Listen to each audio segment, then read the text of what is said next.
Ya, kembali bersama kami dan kita lanjutkan kembali terkait dengan menaikkan bantuan keuangan bagi parpol. Saya ingin minta pandangan dari Bang Anteria bagaimana terkait dengan... Ya, pertama kita harus apresiasi, ini kan angin segar. Yang kedua, kita harapkan ini kita membuat bangunan baru. Peradaban politik anggaran khususnya bagi partai kita juga. Ini juga kita bisa katakan ini momentum untuk menata ulang dana parpol yang selama ini menjadi masalah, yang selama ini juga dipermasalahkan. Saya sudah konfirmasi, kenaikan itu memang ada kenaikan. Dari 108 menjadi Rp1.000. Tapi tadi dikatakan naiknya drastis. Ini yang saya ingin kasih tahu ke publik. Ya. Harusnya ditanyakan dulu, yang kebutuhan standar real, yang minimum itu untuk parpol yang idealnya berapa? Kan nggak pernah dikasih tahu, nggak pernah diumumkan, nggak pernah kita gali. Saya hanya mau kasih tahu bukan karena PDI Perjuangan atau bukan dari PDI Perjuangan.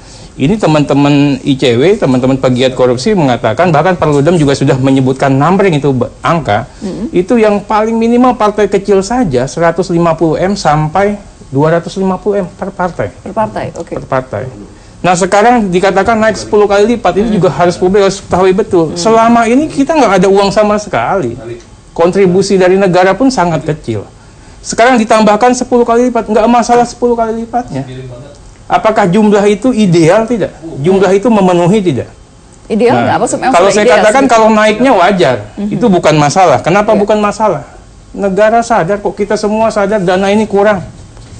Bahkan yang kita katakan standar demokrasi dan political modern ini apa? 30% minimal ada kontribusi dari negara. Kenapa gitu? Dominasi pemegang kapital terhadap partai politik bisa terkurangi, itu minimal ya. Tapi kan kita enggak, hanya 1, berapa persen yang dikontribusikan oleh negara kepada partai politik. Padahal tujuan parpolnya apa? Jelas. Tujuan parpol itu luar biasa hebatnya. Kita distribusikan itu kepada tugas kementerian dan lembaga. Ya, itu sampai 2.000 triliun. Parpol nggak dikasih apa-apa. Ini kita bicara begitu. Kemudian yang kedua kita bicara yang namanya penugasan atau fungsi. Fungsi parpol dari mulai yang kaderisasi, ya, dari mulai kaderisasi sampai dengan melahirkan pemimpin. Rekrutmen calon legislatif, rekrutmen kepala-kepala daerah, even presiden Republik Indonesia pun lewat partai. Kalau partainya tidak disterilisasi, partainya tidak dikuatkan, tidak dikokohkan, apa yang bisa terjadi? Belum lagi kalau kita bicara apa? Partai ini menghasilkan pabrikan-pabrikan yang akan membuat undang-undang, mengawasi jalannya pemerintahan. Artinya kan fungsinya ini begitu luar biasa hebat kalau kita melihat ke sana.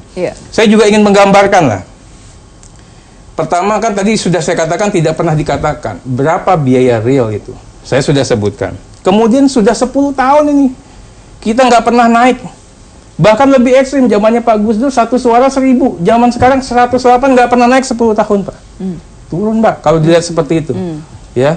Berikutnya lagi kalau kita bicara mengenai kenaikan, ini 10 kali lipat. Tahu nggak Mbak? Ya, setahun yang lalu itu sudah dibahas sama Komisi 2 DPR. Naiknya 50 kali lipat. Ini bukan katanya DPR minta uang. Ini bukan katanya partai politik minta uang. Ini usulnya pemerintah loh. Jadi jangan disangka partai politik minta uang ini. DPR minta uang nggak? Pemerintah yang menginisiat sendiri. Saya tambahkan lagi, bagaimana teman-teman ICW sendiri. Idealnya angkanya itu 1 suara 1.700. Saya masih catat itu. KPK sendiri mengatakan kalau perlu dialokasikan khusus dana untuk partai politik. Ini semua justifikasi yang selama ini sudah dicoba untuk dihadirkan bukan dari versinya DPR dan partai politik. Tapi justru usulan dari pemerintah. Usulan pemerintah dan teman-teman yang ada saat ini. Saya juga ingin sampaikan Mbak, memang kalau dilihat ini jujur semua partai, saya juga sampaikan ke teman-teman ICW, ya tidak ada partai politik yang hidup dari sumbangan anggotanya. Saya bisa bangga loh, PDI Perjuangan yang satu-satunya meminta uang agak besar. Kami pun juga nggak ada uang jadinya sebagai anggota DPR. Ditarik ini ke partai untuk membiayai partai. Ada partai lain yang dengan bangganya mengatakan saya tidak akan meminta uang kepada anggota. Saya bilang kamu biayain dari mana untuk kegiatan partai? Tapi kami mencoba untuk gotong royong untuk itu. Nggak ada loh. Kalau kita mau jujur, apa kita mau munafik semua ini? Bahwa ternyata partai itu butuh kegiatan. Dan butuh support. Butuh kegiatan itu untuk melaksanakan tujuan dan fungsi partai. Tugas-tugas kepartaian. Tugas-tugas kepartaian mau nggak mau harus ada uangnya untuk membiayai. Kalau nggak ada, nggak bisa nggak. Butuh uang. Artinya apa? Bisa dari pemodal. Nah, kalau dari pemodal ini luar biasa. Dia bisa Akhirnya menguasai. ada deal politik jadinya. Menguasai dari hulu sampai hilir. Mulai dari struktur partai dia pegang. Pimpinan partai dia kuasai. Kebijakan partai dia kuasai. Akhirnya apa? Semuanya itu ya bisa dikendalikan oleh pemegang kapital. Ini yang kita nggak mau. Jadi juga pandangannya juga harus lebih luas lagi. Bukannya DPR, bukannya orang partai minta uang, ya demi kepentingan yang lebih besar. Kita harus katakan kebijakan yang tidak populer ini, ya kita harus apresiasi kepada Pak Mendagri, Pak. Oke, baik. Langsung saja ke Bang Ferry Julianto nih, Pak Ketum Partai Gerindra. Silahkan, Bang Ferry. Ya sama sih, kalau kami dari partai politik tentu berbahagia, ya? Okay. senang, kemudian juga mengapresiasi langkah yang dilakukan oleh pemerintah. 10 kali lipat ini dinilai juga kurang gitu mungkin atau? Sebenarnya kalau dibandingkan dengan negara lain, ada negara lain yang jumlah bantuan dari pemerintahnya terhadap partai politik jauh lebih besar dibandingkan 10 kali lipat. Itu ada beberapa negara, bahkan di negara-negara yang di Amerika Latin, Amerika Selatan pun bisa lebih besar dibandingkan yang rencananya mau diberikan pemerintah kepada kita. Kalau kita 124 M ya? Iya. Kalau di Brasil 5,2 triliun. Iya.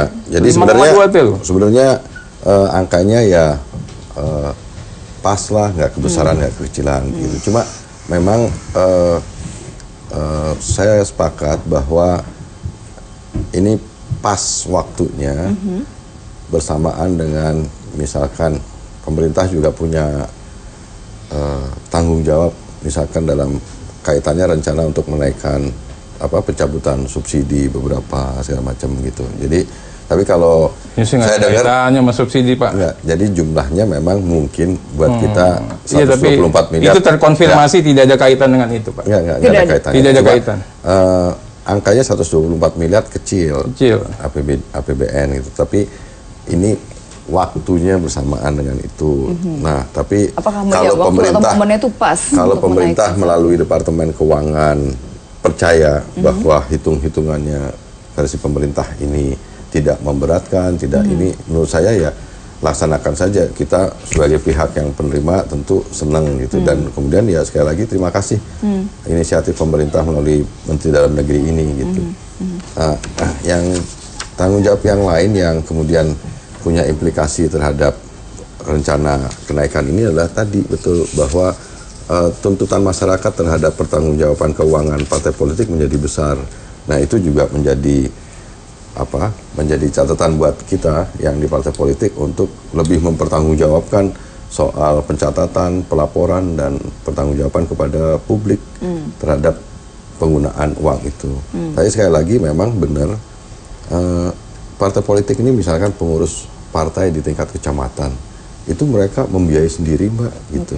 Itu aktivitas apalagi yang di bawah itu kegiatan partai politik yang di tingkat kelurahan, desa itu kan relatif dari kantong pribadi gitu. Iya, atau dari sumber-sumber dari partai yang ada di situ, tapi kan kegiatannya banyak, sumbernya sedikit. Nah, kalau partai di tingkat pusat, cabang itu bisa terbantu, menurut saya itu akan membantu juga kinerja partai politik dalam rangka untuk itu. Nah, pertanggungjawabannya ya sekarang saya lagi supaya ini kan masyarakat juga harus didorong untuk ngototin juga keuangan partai, dan partai juga harus mulai terbiasa untuk melaporkan pertanggungjawabannya secara profesional juga. Jadi ya kita hilangkan kecurigaan dari masyarakat bahwa penggunaan ini dipakai untuk apa segala macam. Bagi partai politik ini juga satu langkah yang bagus juga karena kita jadi terbiasa dengan pola-pola pertanggungjawaban keuangan partai dan pihak ketiga dan lain sebagainya kan juga bisa enak gitu. Ya, artinya mungkin kalau juga berberdasarkan catatan gitu ada juga masyarakat yang kemudian menilai apakah pantas saat ini sudah dinaikkan melihat kinerja dari partai politik yang mungkin sebagian besar masyarakat masih dalam tanda kutip kecewa gitu melihat atau masih belum puas dengan kinerja dari partai politik. Silakan. Ya, itu menurut saya faktor lain lah. Kita melihat dari esensi demokrasinya bahwa partai politik itu adalah merupakan salah satu pilar demokrasi dan merupakan bagian yang sangat substantif dalam kehidupan berbangsa dan bernegara. Jadi memang saya akan menjawab dari ICW untuk mekanisme pelaporan. Jadi kalau sumber dana partai itu kan dari iuran anggota, kemudian dari sumbangan donatur dan dari subsidi negara, ya kan.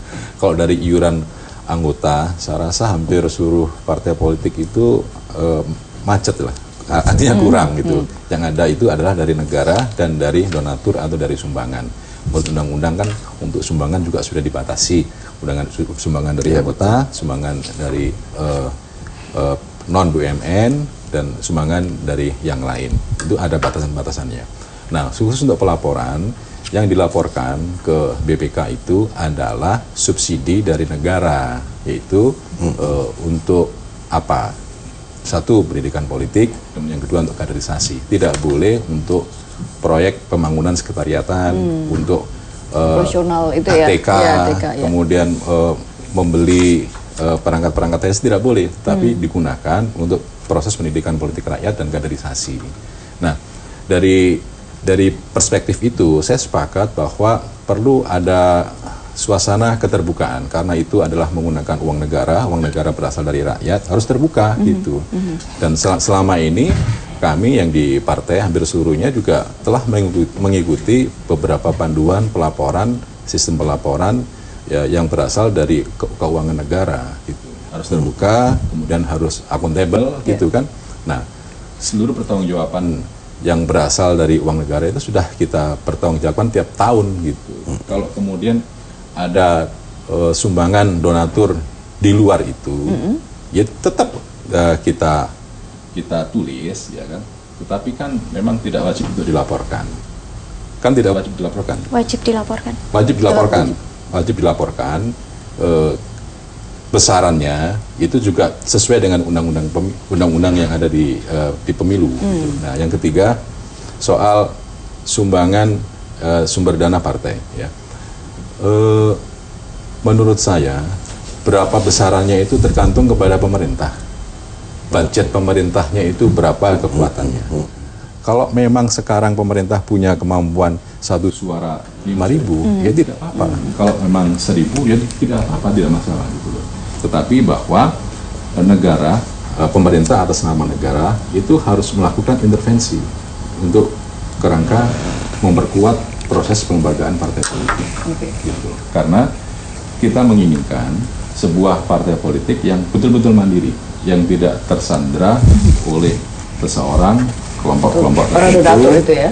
Para donatur yang tentu punya kepentingan atau tidak punya kepentingan, tetapi dari sisi substansi, kalau seluruh partai politik di Indonesia itu mandiri secara finansial, secara keuangan, maka nanti akan fokus dalam membangun kaderisasi, terjamin ya, pendidikan politik. Dijamin seperti itu. Pastilah, karena ini kan kita berbicara soal formula dan struktur dari bagaimana cara membangun sistem kepartaian di Indonesia. Kalau dari sisi logistik, dari sisi finansial, negara juga ikut bertanggung jawab, ikut intervensi, ikut campur tangan dalam hal itu. Saya rasa proses pelembagaan partai politik sebagai salah satu pilar demokrasi akan semakin kuat dan semakin matang. Baik. Nanti minta tanggapan dari Mbak Almas, tapi tampaknya kita harus break dulu. Kita akan kembali sesaat lagi. Tetaplah bersama kami.